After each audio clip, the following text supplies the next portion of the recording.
Selamat pagi Bapak Ibu dan Saudara yang dikasihi Tuhan, juga untuk teman-teman remaja dan pemuda.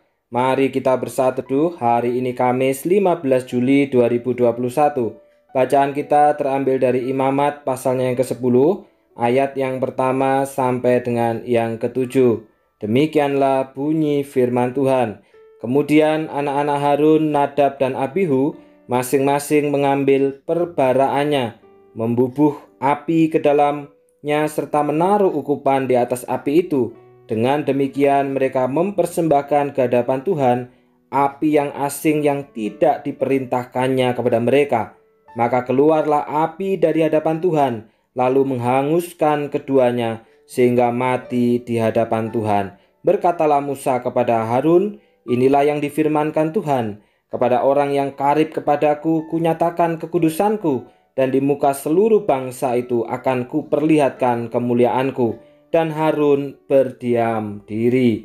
Saudara, semakin seseorang dekat dengan Allah, semakin ia harus menghormati kekudusan Allah dalam kehidupan dan pelayanannya.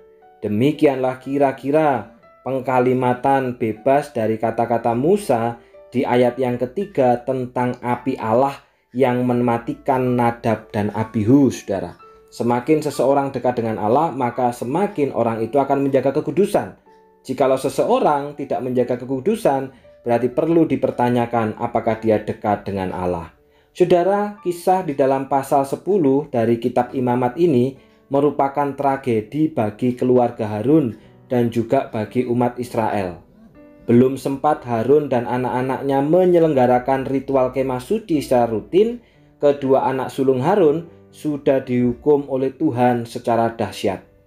Nadab dan Abihu melakukan kesalahan fatal, saudara, yaitu melanggar kekudusan Tuhan dengan menyalakan perbaraan mereka dengan api yang bukan berasal dari mezbah ukupan di kemah suci. Padahal sejak pendirian kemah suci, api di mezbah persembahan ukupan telah dinyalakan. Api yang menyala terus itu menjadi sumber dan tempat persembahan ukupan dilakukan. Kesalahan fatal mereka dibayar mahal. Saudara, mengapa hukumannya begitu berat? Yaitu anak-anak dari Harun, Nadab dan Abihu yang telah melanggar kekudusan itu dihanguskan oleh api Tuhan.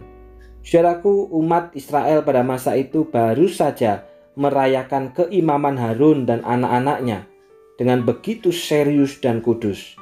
Semua instruksi Allah melalui Musa dipatuhi secara mendetail. Ternyata saudara, kini kedua putra Harun ini justru sembarangan bertindak. Sebagai pemimpin, tindakannya ini berdampak besar bagi umat. Kalau tidak mendapatkan hukuman yang keras, akan menjadi sebuah tanggapan bahwa melayani Tuhan di kemah suci boleh dengan sembarangan. Seharusnya yang membakar ukupan ialah imam besar. Dalam hal ini Harun sebagai imam besar. Bahkan ada penafsir yang mengatakan, saudara, tindakan Nadab dan Abihu merupakan kudeta halus kepemimpinan Harun. Saudaraku, mengapa Nadab dan Abihu ini bertindak sembrono? Ada yang menafsirkan bahwa sangat mungkin mereka pada waktu itu kondisi mabuk. Itu sebabnya larangan keras untuk meminum anggur dikeluarkan untuk imam selama ia melayani. Seseorang yang mabuk kehilangan kendali atas dirinya sehingga ia dapat berbuat apa saja, termasuk yang membahayakan diri maupun orang lain, terutama juga melanggar kekudusan Tuhan. Karena itu, saudara, seorang pemimpin rohani, maka dia harus memiliki kekudusan hidup. Semakin seseorang mengaku dekat dengan Allah, maka kekudusan itu pun akan semakin nampak di dalam hidupnya. Melayani Tuhan yang kudus, saudara, tidak cukup dengan niat kudus. Saya ulangi, saudara, melayani Allah yang kudus tidak cukup dengan niat kudus, melainkan juga harus sesuai dengan firman Tuhan yang kudus. Kesembarangan kita di dalam melayani Tuhan menunjukkan kita tidak menghargai kekudusan Tuhan. Bahkan termasuk juga, saudara, kesembarangan kita ketika berjumpa dengan Tuhan di dalam ibadah juga menunjukkan ketidakhormatan kita kepada Tuhan. Dan berarti kita juga tidak menghargai karya Kristus yang mati di salib demi menguduskan kita. Oleh karena itu, saudara, mari kita sebagai umat, kita makin hidup di dalam kekudusan. Kita makin menjaga kehidupan yang benar-benar murni sesuai dengan kebenaran firman Tuhan. Tuhan memberkati. Jadikan aku bait suci-Mu yang kudus dan yang tiada bercela.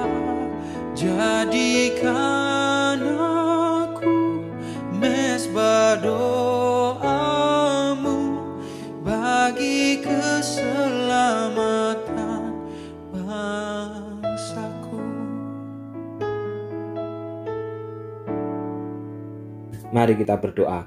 Terima kasih Bapa, firman-Mu hari ini mengingatkan kepada kami bahwa seseorang yang mengaku dekat dengan Allah, maka dia akan semakin menghormati kekudusan Allah, dan kekudusan itu akan makin nyata di dalam hidupnya.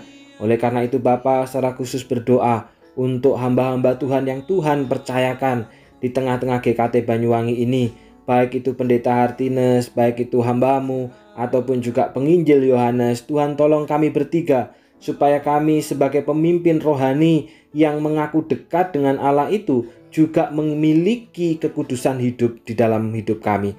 Apapun yang kami kerjakan sesuai dengan kebenaran firman Tuhan. Kami tidak menyimpang ke kanan maupun ke kiri. Kami tidak menggunakan cara-cara manusia yang bertentangan dengan cara-cara Tuhan. Tetapi biarlah dalam hidup kami, pelayanan kami, semua kami kerjakan dengan lurus dan takut akan Tuhan. Kami menjadi seorang pelayan yang baik, tetapi kami ketika di rumah, kami juga menjadi seorang kepala keluarga, anggota keluarga, orang tua yang baik dan benar pula di mata Allah.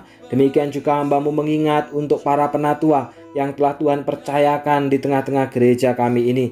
Berdoa untuk Bapak Suryadi Sugianto, kiranya juga Tuhan tolong Bapak Suryadi di dalam kehidupan pelayanan di GKT Banyuwangi sebagai ketua majelis, bersama dengan Celila, bersama dengan seluruh anak-anak. Oh Tuhan, biarlah kiranya berkat rohani yang menyertai dan pakailah keluarga ini untuk memuliakan nama Tuhan, dan biarlah keluarga ini pula makin hidup di dalam kekudusan. Biarlah segala pergumulan kiranya Allah sendiri yang akan hadir di tengah-tengah keluarga ini untuk makin hidup lurus di hadapan Engkau.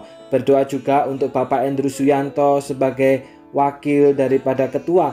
Kiranya juga Tuhan tolong Koto Ian bersama dengan Celili dan seluruh anak-anak, pakailah keluarga ini untuk makin menyenangkan hati Tuhan. Pergumulan-pergumulan yang dihadapi dan dialami, biarlah kiranya Tuhan tolong supaya Koto Ian tetap teguh dengan kebenaran, tetap dapat memancarkan terang dan kasih Kristus itu baik kepada keluarga maupun juga kepada orang-orang yang Tuhan percayakan tinggal di sekitarnya. Biarlah berkat rohani yang dari surga juga menyertai keluarga Koto Ian. Mengingat juga untuk Cenoni sebagai sekretaris majelis, Tuhan tolong pelayanannya yang baru. Ada banyak hal yang masih diperlukan dalam adaptasi.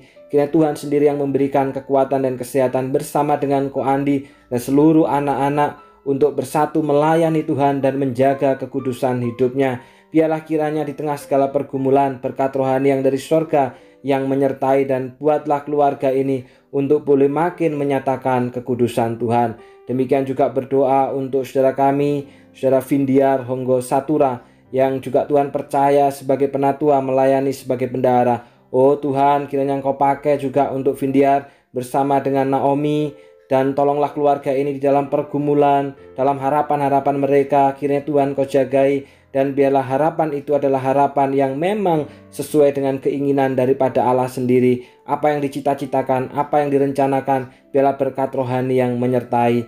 Hamba-Mu juga berdoa Tuhan untuk Ibu Dina Meliana yang juga Tuhan percaya sebagai bendahara. Oh Tuhan, Tuhan telah mempercayakan pelayanan ini dengan sungguh sangat luar biasa, dan biarlah kiranya Tuhan terus memakai Ailime di dalam pekerjaan Tuhan bersama dengan seluruh keluarga. Apa yang menjadi pergumulan harapan, kiranya Allah yang hadir di tengah-tengah keluarga ini, dan biarlah terus keluarga ini makin hidup di dalam kekudusan yang menyenangkan hati Tuhan. Berdoa juga Tuhan untuk Ibu Miske sebagai anggota daripada majelis, kiranya juga Tuhan tolong di dalam pergumulan dan pelayanannya bersama dengan Bapak Delnov. Kiranya juga Engkau yang memberikan kekuatan dan pemulihan di tengah-tengah segala pergumulan yang dihadapi oleh keluarga ini. Kiranya juga Tuhan pakai seluruh keluarga besarnya untuk melayani Engkau dan makin hidup di dalam kekudusan, dan biarlah keluarga ini makin menyenangkan Tuhan. Demikian juga Kohendra hamba-Mu bawa dalam doa sebagai anggota majelis. Tuhan, tolong Kohendra dalam pelayanannya, kiranya juga Tuhan sertai, Tuhan berikan kesehatan. Biarlah juga kehidupan yang takut akan Tuhan dan kedekatan itu dinyatakan dengan kekudusan hidupnya. Hidup yang lurus, yang takut akan Tuhan, tanpa ada kompromi terhadap apapun yang tidak sesuai dengan kebenaran. Biarlah berkat rohani yang dari surga menyertai juga Kohendra sekeluarga.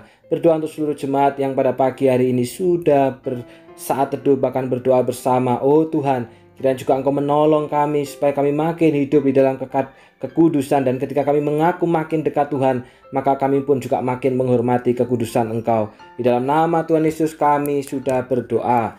Amin. Saat teduh kita pada pagi hari ini telah selesai. Selamat pagi dan Tuhan Yesus memberkati.